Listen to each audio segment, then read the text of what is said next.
Ursula Eysin is a Vienna-based creative strategist and founder of Red Swan, which helps individuals, companies, and other organizations to turn uncertainty into a competitive advantage with future scenario thinking method. She holds masters in sinology, political science, economy, and advanced studies in public relations. Ursula uses her knowledge to share information on future scenarios, technology, business, and the human factor, and also helps her clients become wildly successful by diving deep into their subconscious minds. Interesting, isn't it? This is the Guiding Voice podcast series, The Guiding Voice for a Better Future. Folks, I'm your host, Naveen Samala, just a fellow IT professional on a mission to shape the careers and lives of millions across the globe. And through The Guiding Voice, we drive conversations that matter, conversations that add value to your life and your career. And successful leaders across the globe share their knowledge and wisdom through our platform. And our audience will acquire more knowledge by tuning into our podcast per every minute than any other podcast in this space. Thank you so much for joining me today. Let us chat with Ursula about scenario thinking process in today's episode. Ursula, hearty welcome to the Guiding Voice, and I'm super excited to have you join me. Thank you very much for having me, and thank you for this beautiful introduction.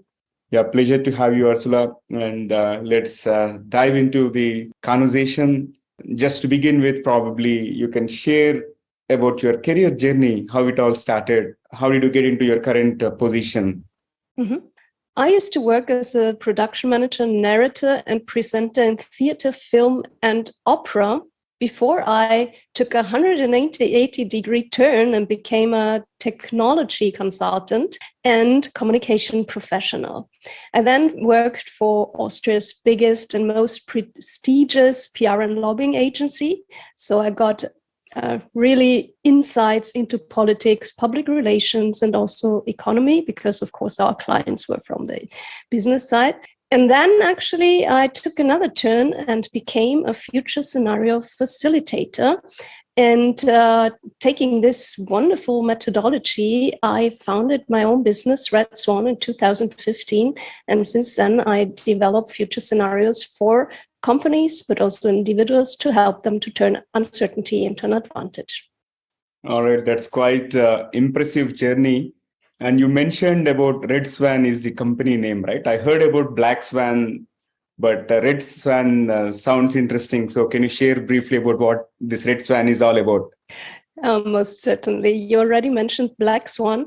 There's this, I'm not talking about the film, I'm talking about the book by Nassim Taleb. It's a strategy book, and he describes Black Swan scenarios. Black Swan scenarios are scenarios which are highly unlikely actually to happen, but have huge impact. And I like this book a lot, and we are also in the future scenario business. So I took this swan idea and we added the red into the black swans. And what is it all about? The red is the passion and creativity we add to the whole process. Wow, quite interesting, Ursula. See, you started with theater and then got into technology consulting, communications, lobbying agency, and now you have become a future scenario consultant, right? This is quite a long journey. And throughout this journey, what are the top 3 things that have helped you to be successful in your professional life? It's understanding that uncertainty is a gift and being able to take risks. Then my enthusiasm and creativity. And last but not least, my brother as a great sparring partner for my business. Oh, wow. So you're joined by your brother in your business. Wonderful. Yes. Moving to the core of today's, that's nice. And moving to the core of today's conversation, can you share briefly about what this scenario thinking process is all about? Most certainly, and thank you very much. Scenario thinking was invented by the US Air Force in the 1940s. What did they want to know? What could the enemy do? And of course, that's a question that is highly uncertain. A not so elegant way to find that out is espionage, but that also doesn't always go so well. So the US Air Force came up with a process in which they imagined different scenarios. Like usually it's like 4 different scenarios, what could happen? And because they knew it would actually be a very powerless position to try to predict the future. They came up with difference and paid for all of them. So no matter what the future holds, they would be prepared for everything. This methodology was then in the 1960s and 70s famously adapted by the big oil company Royal Dutch Shell with great success. They were able to skyrocket from a rather weak market position to the number 2 top oil companies in the world. And I had the great opportunity to learn it from the former chief strategist of Shell. His name is Karl Rose. He happens to be an Austrian as myself. And in 2010, he came back to Austria after 25 years serving at Shell. And he gave me this wonderful process. And so then in 2015, I started my own company. And what is it all about? Well, we are developing future scenarios, not to try to predict the future, because as I mentioned, that's a rather powerless situation. If you try to predict something, it's more about shaping the future and realizing that uncertainties are actually the realm of opportunities. So I've briefly gone through the methodology, and I found that you follow 7 steps on the scenario planning, right, in order to take conscious decisions in the company strategy. Can you elaborate on that 7 steps? Yes. So the first is you have to frame the challenge. What actually do you want to know?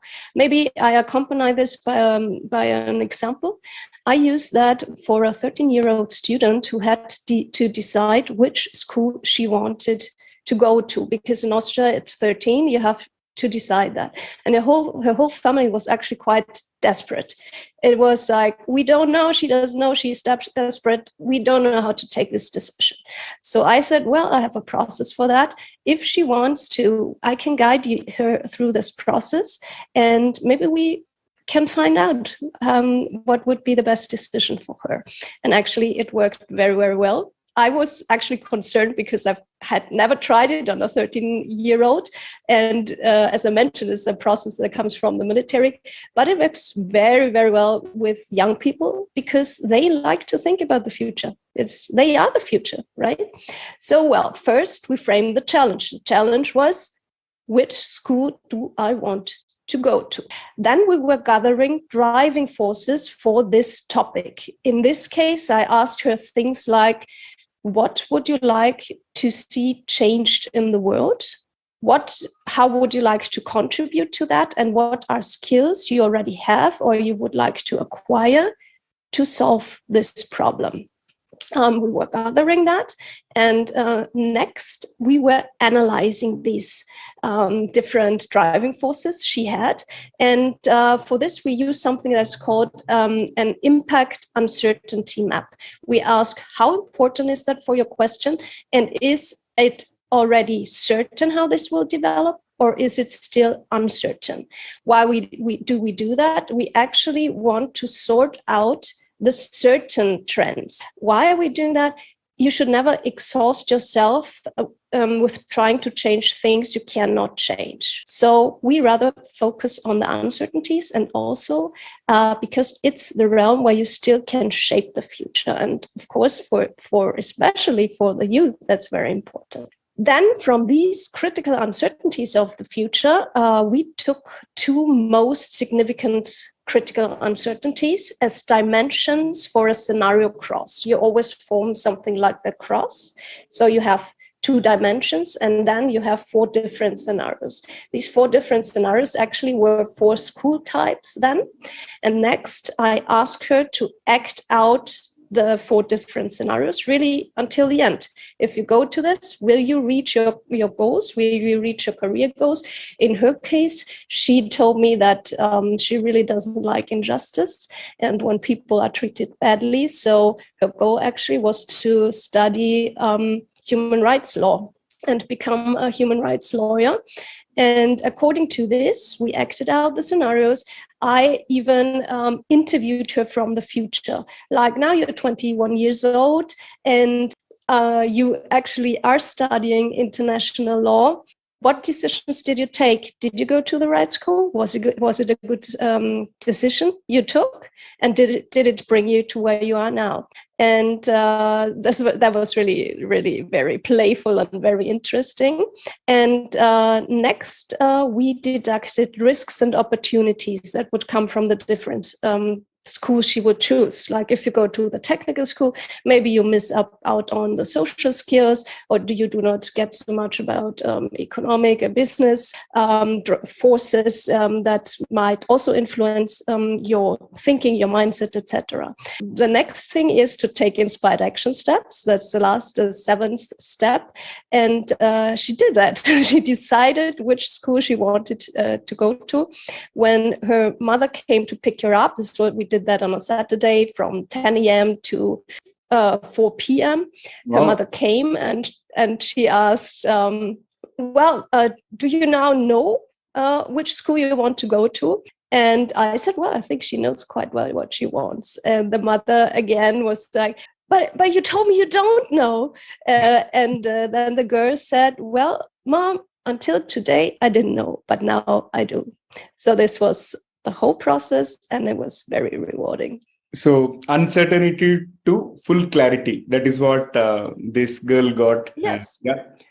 So now I'm very curious to understand if this scenario planning can be used in our businesses, because we are in ever-changing environment, right? We are in this world. That's what people say, volatile, uncertain, and then complex and ambiguous environment. So given that world is changing at a faster pace than ever in the history, how can we use this?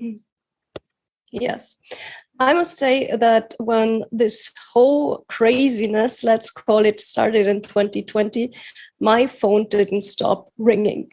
Before that, it actually was quite hard to sell uncertainty. And I totally understand. Nobody likes uncertainty. We are confronted with uncertainty every day, but we hate it.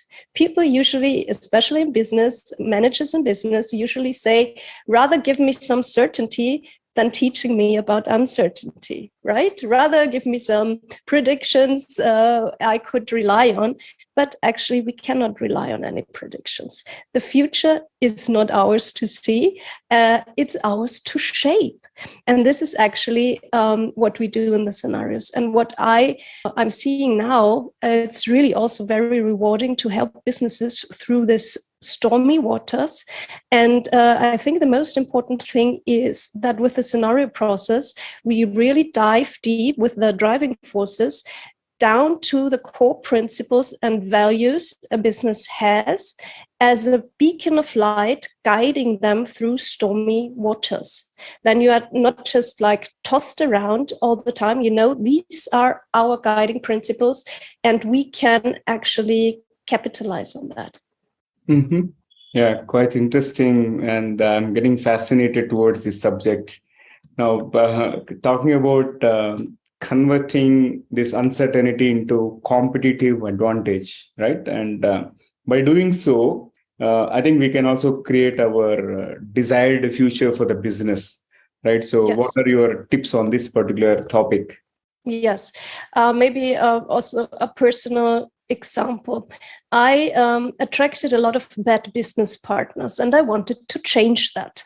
So I used my own process to do that. I sat down and looked at my own driving forces, at my core principles, values. What do I really want to see in a business partner?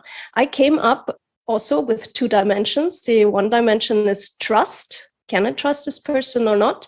And the other dimension for me was striving for excellence. Is it there or is it not there? And if you form like 4 different scenarios, or in this case, personas, for me, it was like you have the empathic business leader, which is my ideal business partner.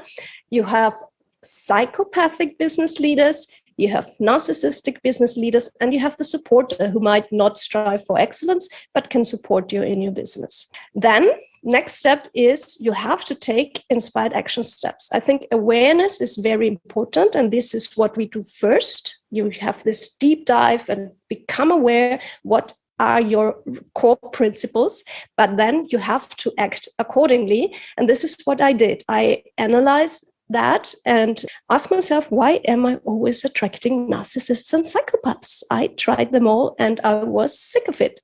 So I actually realized that my network, coming from politics and public relations, etc., the network meetings, actually, there would always be a lot of these people attracted to these meetings. There are a lot of narcissists and psychopaths in that. So I decided to find different networks, to find different meetings to go to, and started that also internationally. And it was very successful. I actually really found business partners I can trust and can rely on. And we are developing great things together. Mhm. Ursula, I have attended one of your previous talks, and you mentioned about humanization and dehumanization of technology, right? Why should we really care about that? Yes. Well, I'm a technology consultant of over 20 years now, and I've seen the good, the bad, and the ugly of technology. I'm very passionate actually in promoting good technology, which is for the benefit and well-being of people, but I do not want to see it used against them. And why should we be so aware of that? Maybe a practical example, I think every one of us had a lot of Zoom meetings now, right? So we could say, what a blessing that was that we could do all the Zoom meetings. Maybe in the future, we just do Zoom meetings and never meet in person again. Wouldn't there be the effect that we all got very, very exhausted and tired when doing that, when only using the technology and not meeting in person? I recently heard a psychologist speak on that, and he actually explained that our body in a conversation, a real conversation, always tries to connect to the other person. So our mind says, there's another person in the room. Then the body starts to try to connect with all our hormones and pheromones, and it's shooting all the time. But it cannot meet the other person. The other person is not in the room. It's just the technology. So this actually leads to complete exhaustion. We as humans are a social species. We have to connect to each other, and we should never forget that.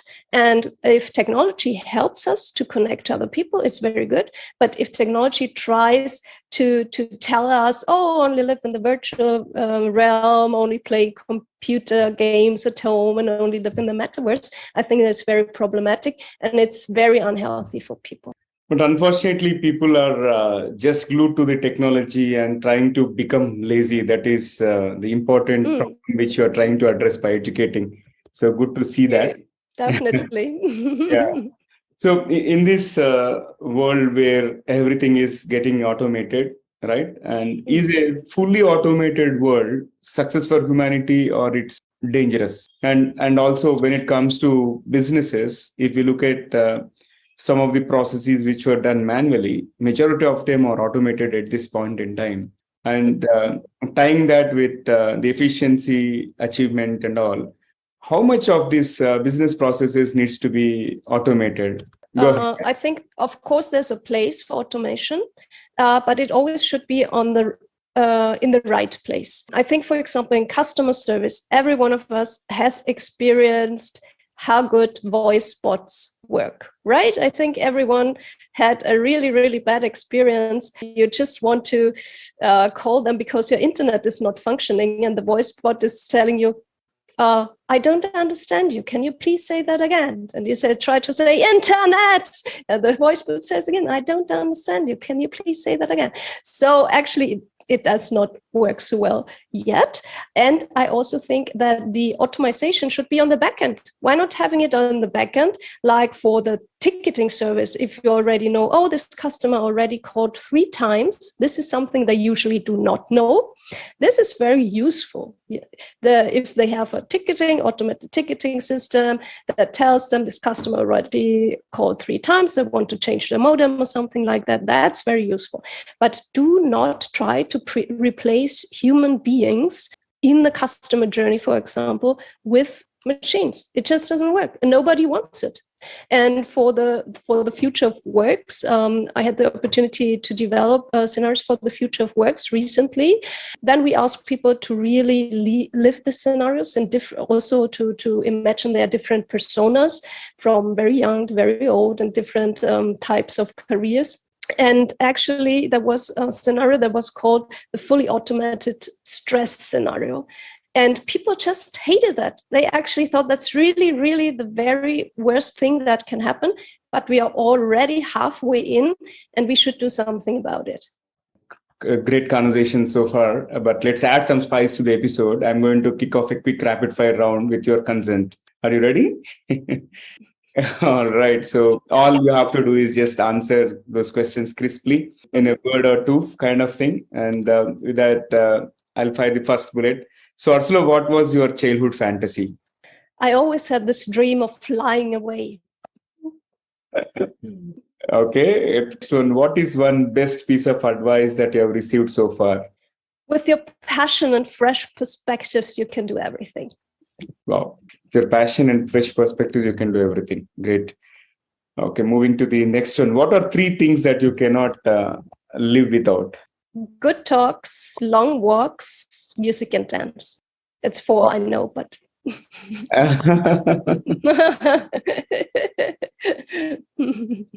Okay, moving to the next one. What is one best decision that you have taken so far? Embarking on the adventure of founding my own business. Yeah, that is where most people get stuck between job versus business, but you took that leap. Interesting. Let me fire the last bullet out of the rapid fire. What is one fantasy gadget that you like to see or invent yourself? It's actually not a gadget. What I would like to see is free, unlimited energy production and storage, because without that, all our devices are utterly useless. Yeah, in fact, it actually saves Mother Earth, and we can preserve it for the next generations as well. That comes with a noble cause. And I wish we get to that. We get to that very soon. That was a quick rapid fire, and it was interesting. And with that, let me flip back to the mainstream and ask you one final question for today's conversation, Ursula.